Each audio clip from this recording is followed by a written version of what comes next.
Boston is a tough and resilient town, so are its people. I'm supremely confident that Bostonians will pull together, take care of each other, and move forward as one proud city, and as they do, the American people will be with them every single step of the way. A city whose heart may be broken, but whose spirit is not. We want to welcome you to this special edition of CNN Student News. Today's entire show is about Monday's terrorist attack in Boston, the victims, the reactions, the investigation. When we produced yesterday's program, the bombings had just happened. We didn't have a lot of details. We have more now, and that's where we'll start things off today. The two bombs that went off near the finish line of the Boston Marathon exploded 12 seconds apart. 3 people were killed, more than 170 others were wounded.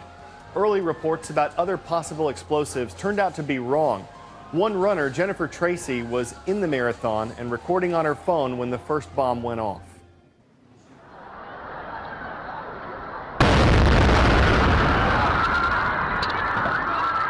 That was the moment when the day changed. John Berman fills in the timeline leading up to the blast and immediately afterward.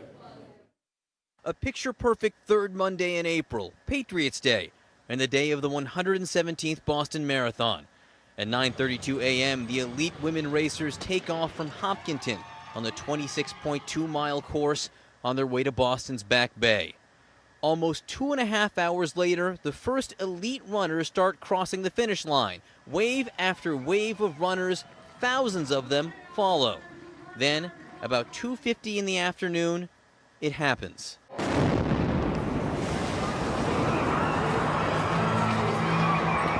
An explosion near the finish line. 12 seconds later, another explosion about a block up a crowded Boylston Street. They were banged up bad, severe lacerations, amputees, a lot of shrapnel. You know, they were pretty big explosions. They were banged, a lot of blood everywhere. Emergency teams and law enforcement scramble.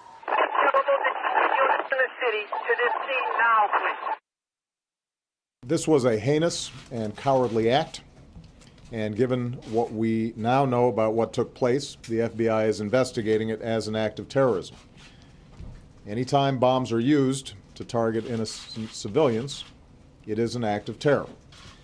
What we don't yet know, however, is who carried out this attack or why, whether it was planned and executed by a terrorist organization, foreign or domestic, or was the act of a malevolent individual. But we will find out. We will find whoever harmed our citizens, and we will bring them to justice.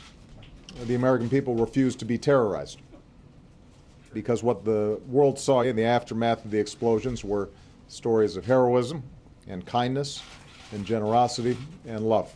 If you want to know who we are, what America is, how we respond to evil, that's it. Selflessly, compassionately, unafraid. President Obama met with some of his national security advisors yesterday. That included the FBI director, the Attorney General, and the Secretary of Homeland Security.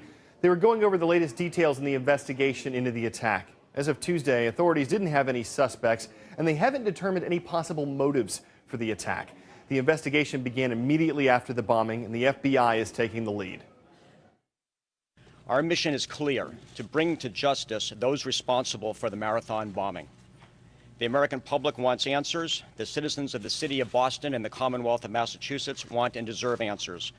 This group of dedicated men and women standing before you today pledge to do everything possible to get those answers. Boston's police commissioner described the site of Monday's bombings as the most complex crime scene in the history of our department. Part of the investigation is focused on what's called the bomb's signature. The idea is that understanding the bombs can help lead authorities to possible suspects, and even tiny pieces of debris can give clues. Another way authorities are hoping to find answers is by going through pictures and video. They're getting a lot of footage from security cameras that were in the area, but they're also asking anyone with images from any part of the marathon to share them with police. What the police are doing is that they're starting to ask people at the airports to check their iPhones, which is just really smart. People don't know that they were witnesses, that they might actually have evidence in their phones or in their cameras. And so there's now sort of this search amongst all the people that were there, the tens of thousands of people, to say, hey, did you see something? Tom Foreman now has more on what exactly investigators are looking for. One of the mysteries of these attacks is that they happened so late in this sporting event. More than 17,500 runners had already completed the 26.2 miles, had passed the finish line and gone on their way. Only about 6,000 remained. The elite world-class runners who attract so many spectators had long passed and left, and that's when these explosions happened. So what are police looking for? They're trying to find any way to see a connection between the people who were along this course before the explosions and the time they happened. They're asking for video, they're asking for anything that people took in the way of photographs along here to see if there's some connection. Do they see some person who appears in a series of pictures or videos who seems to be connected to those explosive points? If they can find that, that's a lead. That's something they can follow, and then maybe they can solve some of the mysteries of these attacks. When we put this show together, we had some limited information on the people who died in the Boston attack. One of them was 8-year-old Martin Richard. The boy was watching the marathon with his mother and sister when the bombs went off. The blast took Martin's life, left his mother with a brain injury, and his sister, who's 6 years old, lost a leg. Yesterday, Martin's father released a statement saying that his wife and daughter were recovering. It also said, "We thank our family and friends, those we know and those we have never met, for their thoughts and prayers. I ask that you continue to pray for my family as we remember Martin." Flowers were left at the Richards' home after the bombing, and someone wrote the word peace at the end of their driveway. Another victim was Crystal Campbell, and the place she worked for put this note up on its Facebook page yesterday. She was an incredible woman, always full of energy and hard at work, but never too tired to share her love and a smile with everyone. She was an inspiration to all of us. The reaction to Monday's attack in Boston came in from across the country and around the world. Global leaders spoke out against the violence and offered their thoughts and prayers to the victims and the people of Boston. President Obama ordered the flag at the White House lowered to half-staff to honor those victims. The flag at the U.S. Capitol building was at half-staff too. Security at those Washington buildings was increased after Monday's attacks. Other cities added additional security: New York, Miami, Chicago, Los Angeles, and in London, which is set to hold its own marathon in just a few days. Organizers said that race will start with 30 seconds of silence to pay tribute to the attack in Boston. Moments of silence were held around the U.S. as well. The U.S. House of Representatives paused on Monday after news of the attack.